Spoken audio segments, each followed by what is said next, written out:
Guys, welcome back with the homie Nobbel. It has been a minute. It has been a minute since we've done some lore on this channel. It has been a minute since I've watched Nobbel.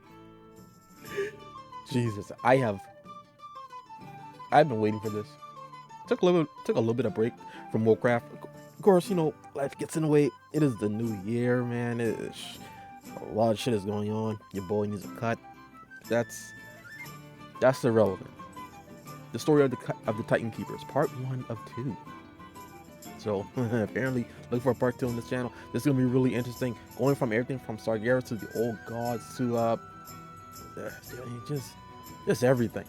So much that hell, I still need to play through this entire game to fully grasp the lore. There's just so much. Without further ado, let's check this out.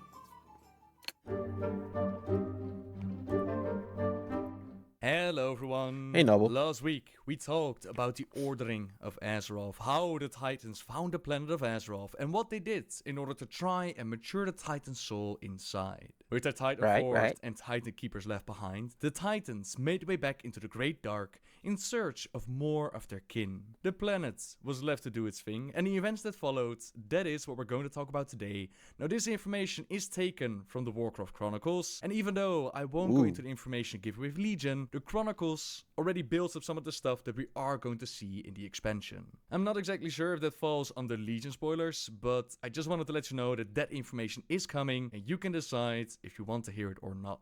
With that out of the way, let's begin, shall we? Let's go. Bring order to the planets and waging war with the old gods, it had taken quite a bit out of the Keepers, and they became indifferent to the world, focused on maintaining their vaults and machines. The world didn't stand still though, and a massive threat in the form of a mutated proto-drake called Galagrond appeared. Titan Keeper Tyr did not follow his siblings' example, and he actively worked on saving the world from this threat, eventually recruiting the aid of 5 of the greatest and most intelligent proto-dragons in existence. Together with these 5, Tyr battled with Galagrond, losing one of his hands in the process, but they were eventually able to bring Galagrond down. Seeing how his fellow keepers were acting, and how these 5 had worked together to save the world, Tyr convinced his fellow Titan Keepers to imbue the Proto-Dragons with some of their power, and have them help with safeguarding Azeroth. The other keepers, they were ashamed of their actions, and they agreed with Tyr. All of them, except for Odin, who thought that this was a bad idea. He saw Alexstrasza and the other proto-dragons as primitive life forms. I figured that, yeah, that was that was the actual like dragon flight. I was thinking like that's how they kind of formed. That's cool. So they have to get their power from Tyr. Only the mighty Titan Forge could be trusted with protecting the world. He claimed that as Prime Designates, he should be the one to decide how to proceed, but the other keepers didn't listen. Even High Keeper Ra had traveled from the distant south to take part in the great ceremony, and they all agreed with Tyr. The keepers bestowed the blessing of the Titans upon these 5 proto-dragons. Wait, so they got power from every one of these Titans, or was it particular Titans? Wait. Turning them into the dragon aspects. Freya. Dragon aspects, yeah, that's what I'm thinking of. Why did I say dragonflight? Dragonflight, dragon aspects, are those different things? I think that was just the name of the expansion. I think called upon her creator Eonar to empower Alexstrasza, turning her into the Lifebinder and giving her stewardship. Yeah, okay, so yeah, of course Nobbel just answered it. So it seems like everyone, like every dragon, pretty much just got their power from one set of Titans. Okay. Of the living worlds. She had proven her courage and compassion in the battle against Galagrond, so she was crowned the Dragon Queen and given command over her kind. Freya also asked Eonar to bless Ysera, Alexstrasza's younger sister. With nature's influence, she was charged with keeping watch over the flowering wilds of Azeroth from within the Emerald Dream. Bound to this realm, she descended into an endless trance, and she became... Wait.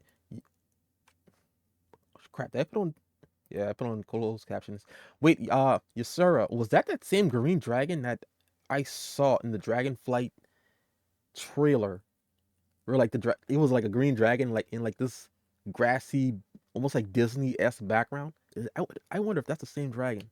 Known as the Dreamer. High Keeper Ra called upon Aman'Thul to bless Nosdormu with the mastery over time. From this moment forth, he would be known as the Timeless One. And then Keeper Loken, he called upon Norgannon to bless Malygos with incredible arcane powers. He would be known as the Spellweaver, with the limitless realms of magic and hidden arcana to be shared, explored, and protected. Finally, Keeper Arcadis called upon Kaskarov to bless Neltharion with some of his vast powers. Now known as the Earth Warder, Neltharion was given charge over the mountains and deep caverns of... Isn't that Deathwing? Well, I'm guessing that's his actual name. How do you say it now? Neltharion? Neltharion? Earth. He embodied the strength of the world. With these 5 turned into the first of the dragons, the Go, power dragons. Doom, doom, doom, doom, doom, doom. Keepers then magically changed hundreds of the Proto-Dragon eggs, making sure that there would be plenty of their kind to grow and reproduce. Each flight, each color would serve a different dragon aspect, but all of them were bound to the same goal, which was to protect Azeroth. To strengthen this bond, the Keepers forged Wormrest Temple, a big tower which would serve as the heart of the dragon's culture, a sanctuary where they could gather and discuss their activities. Bro, what the fuck is going on in that background? Who died? A symbol of the unity. Satisfied with their work and with these new guardians created, the Keepers disappeared back into the lairs, leaving the aspects to watch over the living creatures of Azeroth. Odin was not happy though. He was pissed that the other Keepers had refused to listen to him, and he believed that the dragon aspects would fail in their duty of safeguarding the world. No, he could not trust the fate of the planet to such a primitive life form. He would create an elite army of his... Bro, that's... Call them primitive. Holy, bro. Bro, One's kind of a racist, bro. I dig it. I respect it. Own design to protect the world should the need ever arise. He was not against the Keepers. He welcomed them to join him, but the Keepers, they saw it as a foolish plan and they demanded Odin to stop. His mind was made up though, and if the other Keepers would not join him, then Odin would pursue his quest without them. With the aid of the Titan-forged sorceress Helia, which Odin, over the ages he began to see her as his adopted daughter, they lifted part of Ulduar into the sky and they called it the Halls of Valor. From his new domain, Odin proclaimed to the Vrykul down below that any who would prove themselves worthy, those who would die a glorious death in battle, would live again in the Halls of Valor. Their spirits would be taken to the fortress and given mighty stormforged bodies to become Valarjar, Azeroth's foremost guardians. The only thing Odin had to do was find some way... Bro, I like the like actual twist in mythology of Viking mythology. I like it. To transport these spirits from death, and for this knowledge, he studied the energies of the Shadowlands. This realm in the Chronicles is described as being similar to the Emerald Dream, a link to the world of Azeroth. Yet whereas the Emerald Dream represents life, the Shadowlands represent death. They are the nightmarish realms of decay, teeming with the souls of the dead who were passed on from the world of the living. The origins of the Shadowlands remain uncertain, but they have existed ever since mortal life first arose in the physical universe. Many believe that mortal souls are drawn into this dark place at the point of death, where they then remain forever after. Still others, they hope that their souls will go on to a brighter place, rather than languish for eternity within the cold confines of the Shadowlands. By studying this realm, Odin somehow found his way of transporting spirits back to his Halls of Valor. But to do this, someone would have to volunteer and become a Valkyr, cursed to live as a phantom being, guiding the souls between the Shadowlands and the physical world. None of the Vrykul stepped up to take this job, so Odin decided that he was going to enforce the job on some poor soul, which Helia did not agree with. They ended up in a heated argument, with Helia trying to convince Odin to turn away from this mad plan of turning the Titanforged into slaves. It grew so heated that the two of them nearly came to blows, but in the end, Helia warned Odin that she would return the Halls of Valor to Ulduar if Odin did not change his mind. With that, Odin had found his victim. He saw Helia as a threat, not only to his plans, but to the very safety of Azeroth, so he struck out. He shattered her physical form, and he twisted her spirit into the first of the Valkyr. Helia screamed, a tormented cry which could be heard all the way into Shadowlands, but this violent transformation Dude. was just the start. She loathed Odin for what he had done to her, but she also found herself unable to disobey his orders. As he commanded, Helia went out to transform more unwilling Vrykul into the cursed Valkyr, and for ages, she and those unfortunate enough to join her, they were the ones. So that's where the Valkyrie came from in Wrath when I first played a DK. Huh. Damn, dude. Who brought the souls of heroic Vrykul to the halls of valor, where Odin, he then trained and empowered each of them. He had no remorse for breaking from the Keepers or for transforming Helia into the first Valkyr. In his mind, everything that he had done was for the safety of Azeroth and in honor of the great Pantheon. However, Odin would soon regret the choices he had made. Uh-oh.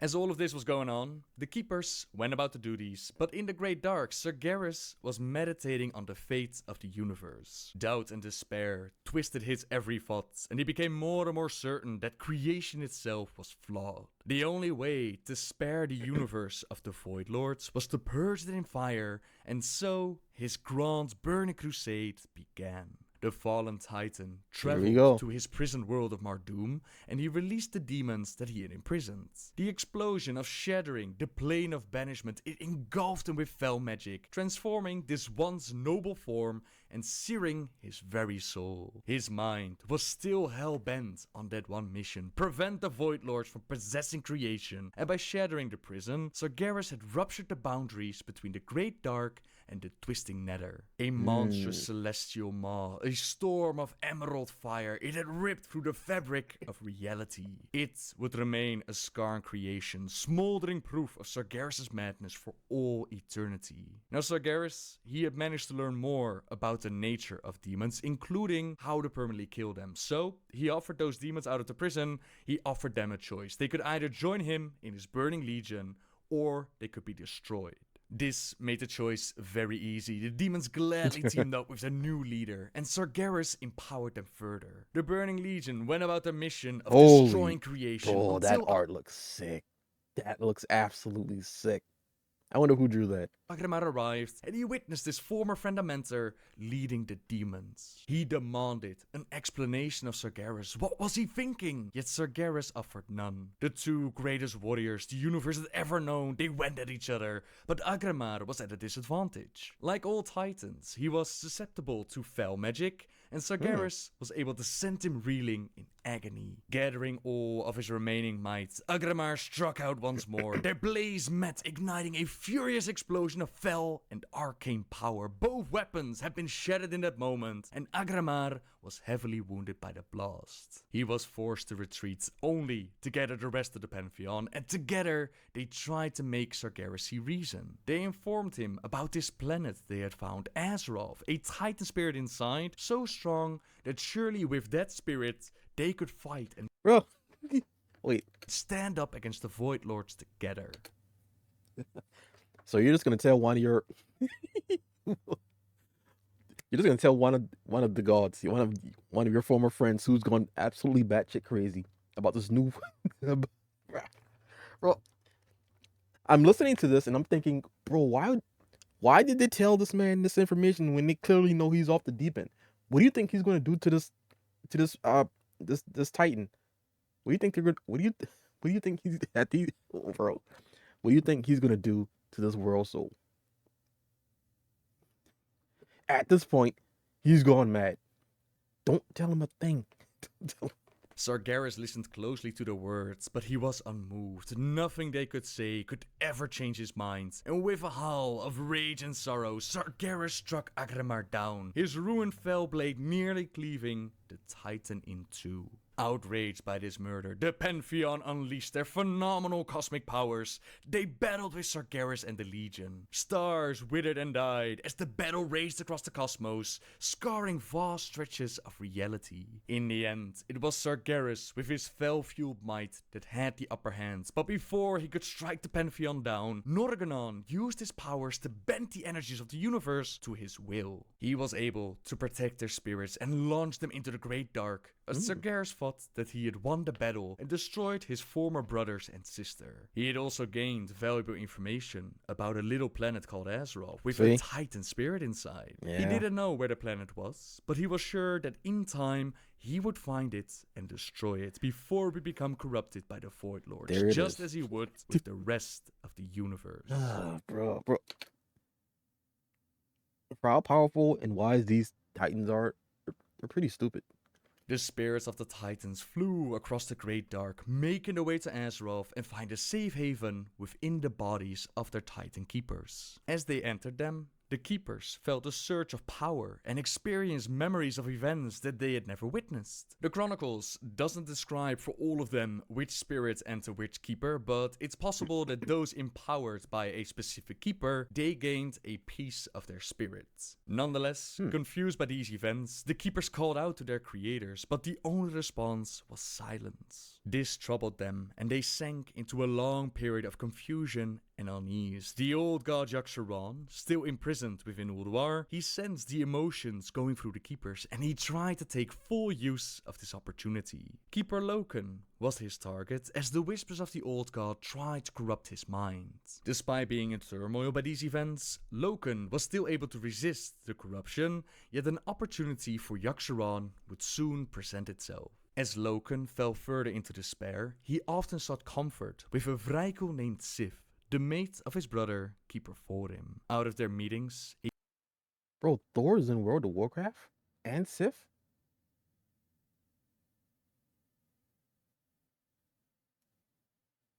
Huh. Bro, no way, bro. No way. a secret and forbidden love grew, a love that yogg-saron played upon, twisted it into a dangerous obsession. Loken became more and more compulsive, pushing Sif to openly professing their love for each other, but Sif was not having any of it.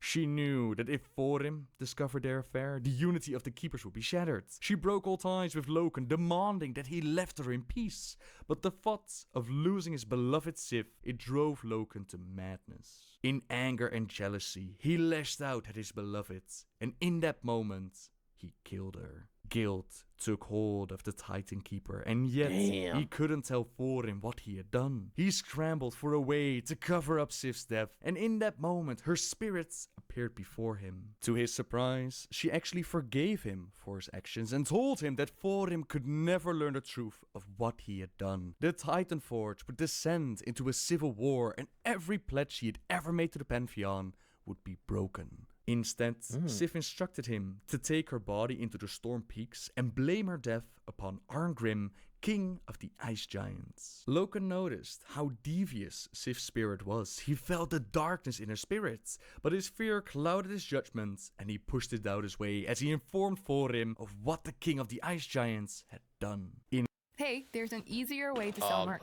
With Freaking Printful's ad. Quick Stores, you can set up your store in minutes. Create In his grief, Thorim unleashed his fury and struck down Arngrim and many of his followers. This ignited a war between the Storm and the Ice Giants, a war Loken scolded Thorim for. Sif herself would look upon Thorim in shame, if only she could have seen what he had done. A deep depression came over Loken's brother, and Thorim left Ulduar behind to languish in solitude. Loken himself kept listening to the image of Sif, who convinced him to build an army of his own using the Forge of Wills. What Loken perhaps sensed, but didn't want to acknowledge, was that the image of Sif that was talking to him, that was instructing him, It wasn't actually her.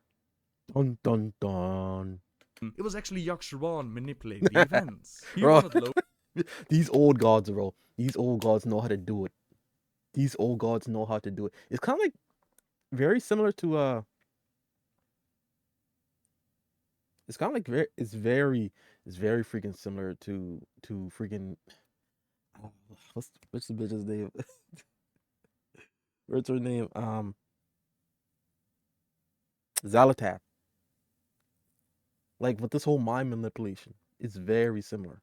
Loken to use the Forge of Wills, which the old god had tainted with the Curse of Flesh. A curse which over time would literally give this newly shaped Titan Forge flesh and make them more vulnerable to the old god's corruption. Not only would this curse be placed upon the new, created generation, they in turn would spread it to the already formed Titan Forged. Too late did Loken fully recognize what this spirit of Sith actually was. He observed how his army of warriors were infected with darkness, but it was too late to back down now. Fear still gripped his heart. Fear that the Pantheon or Elgalon would come down and realize what he had done. Fear had made him yogg-saron's pawn, and this discovery shattered the last remaining bits of Loken's once noble heart, and he became obsessed with keeping his wrongdoings a secret, and he embraced the powers of the old god. With such a might at his command, he knew that he could defeat the remaining keepers and destroy all evidence of his wrongdoing. He sent out the army he had created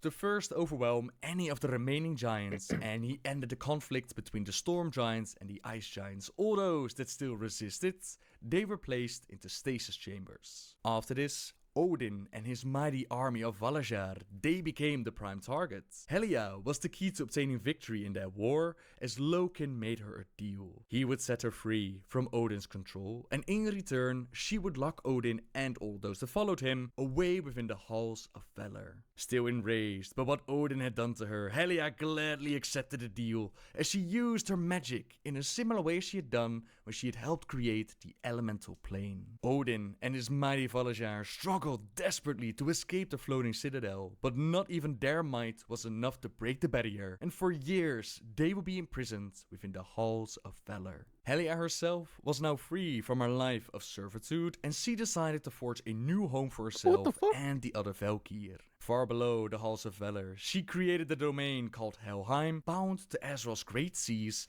which would act as a final destination for many of the Vrykul spirits. Bro, is this an actual edit, or is this bitch just a world boss now? After death. Yet the darkness that had made their home in Helia's heart transformed her created realm into a place of nightmare and shadow. The souls of the dead Vrykul who arrived in Helheim, they found themselves turned into vengeful beings called Kvaldir. They became one with the ocean mist, raiding and plundering the shores of Kalimdor for all eternity. Now, not all of the Valkyr stayed with Helia after Odin's defeat. Some of them disappeared into the Shadowlands, while a few of them, who still had a glimmer of nobility in their souls, they dedicated themselves to watching over the physical worlds. From within. Bro, the healers are actually Valkyr. Holy. I mean, I could kind of put two and two together, but wow. It's just nice to know that. The Shadowlands, these Valkyr would at times guide the dead back to the land of the living. With Odin taken care of, Loken believed that he bought himself enough time to work on his plans to bring the other keepers down. But Keeper Mimiron, he'd already noticed that there was something wrong with the new Titan Forge, and he thought that the blame could be found within the Forge of Wills. Loken acted quickly. He sabotaged the keeper's workshop in an attempt to kill him, while making it look like an accident. But Mimiron, he survived this little accident, and his faithful mechanomes, they discovered their master spirits. They built him a giant mechanized body to hold the keeper's soul, and although Mimiron had survived this murder attempt, his mind would never be the same. He secluded himself, forever working on his clockwork inventions. Gaze upon its magnificence! Bask in its glorious... glory! Mimiron's fate would surely raise suspicion amongst the other keepers, so Loken knew he had to move fast. Freya was up first, and his army confronted her at the Temple of Life. Freya and Loken, they battled with each other. Their followers did the same, yet she was no match for Loken and the shadowy powers backing him up. Yogg-saron himself enthralled Freya's spirit, compelling her to withdraw into the halls of Ulduar and spend her days tending to her garden. As Loken battled with Freya, Thorim was confronted by two fire giants named Ignis and Volkan at the Temple of Winter. Their blistering inferno sapped Hodir's wintry strength and decimated his icy followers. Loken later arrived to subdue Hodir directly, and Yogg-saron also took control of his mind, forcing this keeper to retreat into a frigid chamber within Ulduar. This meant that there were two keepers unaccounted for in the north, Tyr and Arcadis, and these two had managed to not fall for Loken's schemes. Tyr had long suspected that there was a darkness growing within the Fallen Keeper, a suspicion that was now confirmed when he witnessed Loken's attack on Hodir. Knowing that Loken had fallen to the dark side was one thing, but Tyr was in no position to directly take action. There were many of Loken's troops around Storm Peaks and the halls of Ulduar. Now knowing that he stood little chance against this army, Tyr took Arcadis and their close friends Iron Ea, a Titan Force giantess, to the outskirts of the Storm Peaks. There they watched and made plans as Loken dispatched his forces to hunt for Tyr and his companions, yet his forces came up empty-handed. Loken believed that Tyr and his allies, they must have fled the region, so instead he turned his attention back to Ulduar, where he claimed his dominion. He altered the machines within the fortress, used them to appoint himself as the new prime designate of Azeroth. He also disabled the tainted Forge of Wills, and he banished many of his servants into the Storm Peaks. Ulduar was sealed off from the world as Loken languished in regret within Ulduar's silent halls. Despite everything Bro, he had Loken done, went crazy. This man absolutely went mad. everything that he had accomplished, he still feared that the Pantheon or Algalon would discover his crimes and punish him. All because you won't take accountability. Wow. How far a man will go, bro. How far, just the fall from grace. Just this whole web of lies, man. This whole thing could be actually used to make a great Netflix series, you know? Who knows, maybe they'll do that one day. Truth though, the greatest fear that Loken should have had was the threat directly beneath his feet. No longer under the watchful eyes of Ulduar's jailers, yogg-saron began to stir, working to free itself from its impregnable prison.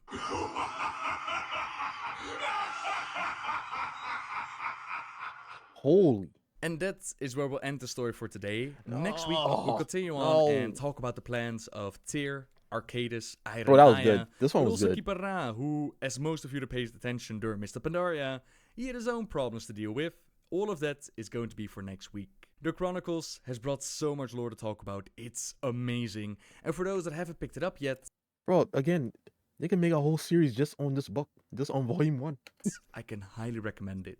Now from this information, as a final note, we can see that a major difference in the lore is made when it comes to the blessing of the aspects. In the past, we've had these beautiful speeches given by the Pantheon themselves, and it seems like they've changed it, and now it's actually the Titan Keepers that are responsible for the aspects and their power. I'd still like to believe that the Pantheon helped out with this blessing, their keepers calling out to their creators and giving their little speech. Especially because after this moment, you read about how Sargeras struck down the Pantheon, and when the keepers tried to reach out to their creators, all they got was silence. I would like to believe that the speeches are still canon, but I'm not 100% certain. Next to this, we can also see that Loken's story is pretty tragic. A forbidden love pushed to obsession by yogg-saron. He walked deeper and deeper into darkness. He tried to cover up for his mistakes. And by doing so, he set things in motion, which allowed yogg-saron to become a massive threat again. Now I could go on for hours with this information, but I think it's better to cut it down into little pieces, so it's just a little bit easier to absorb and not too overwhelming. As always, thank you very much for watching, everyone. That was good. Subscribe Good if you job, like my Nobbel. videos. That one was And freaking until good. next time, guys. See ya. System online. Hold. Lifeform pattern recognized. Welcome, Brand Bronson. Query? History. Query? What do you think I'm here for? Tea and biscuits? Spill the beans already. Tell me how the dwarves came to be. Yeah, that's And Bronzebeard. start at the beginning. Accessing prehistoric data. Retrieved. In the beginning, earthen were created. Right. I know the earthen were made from stone to shape the deep regions of the world. But what about the anomalies? Matrix, non-stabilizing and whatnot. Accessing. Hmm. In the early stages Okay. of its development cycle, Azeroth suffered infection by parasitic, necrophotic symbiotes. Necro one, speak bloody common, will ya? Designation. Yeah, old gods. Old Gods. Old Gods rendered all systems, including earthen, defenseless in order to facilitate assimilation. This matrix destabilization has been termed the curse of flesh. Effects of destabilization increased over time. Old gods, huh? So they zapped the earthen with this curse of flesh, and then what? Accessing. Creators arrived to extirpate symbiotic infection. Assessment revealed that old god infestation had grown malignant. Excising parasites would result in loss of host. Right, they couldn't remove him. If they killed the old gods, Azeroth would have been destroyed. Right. Correct. Creators neutralized parasitic threat and contained Yeah, it Forge of within Wills. the host. Forge of Wills and other systems were instituted to create new earthen. Safeguards were implemented, and protectors were appointed. What protectors? Titan Keepers. Designations Aesir and Vanir, or, in common nomenclature, Storm and Earth Giants. Sentinel Loken, designated Supreme. Dragon aspects appointed to monitor evolution of Azeroth. Aesir and Vanir. Okay, so the Forge of Will started making new earthen. But what happened to the old ones? Additional background is relevant to your query. Following global combat between Aesir and Vanir. Hold everything. The Aesir and the Vanir went to war? Why? Unknown. Data suggests that impetus for global combat originated with Prime Designate Loken, who neutralized all remaining Aesir and Vanir, effecting termination of conflict. Prime Designate Loken then initiated stasis of several seed races, including Earthen, Giants, and Vrykul, at designated holding facilities. This Loken sounds like a nasty character. Glad we don't have to worry about the likes of him anymore. So if I'm understanding you right, the original Earthen eventually woke up from this stasis, and by that time, the destable whatever had turned them into proper dwarves. Or at least, dwarf ancestors. Essentially, that is correct. Well, now, that's a lot to digest. I'm gonna need some time to take this in. Thank Me you. too. Wait a minute, dwarven ancestors, are those the same dwarves that were seen in the war within? Acknowledged, Brand Bronson. Session terminated. Kiddo's new Wow. Guys, next time we do part 2 of 2. That was good. Take care. Bye-bye.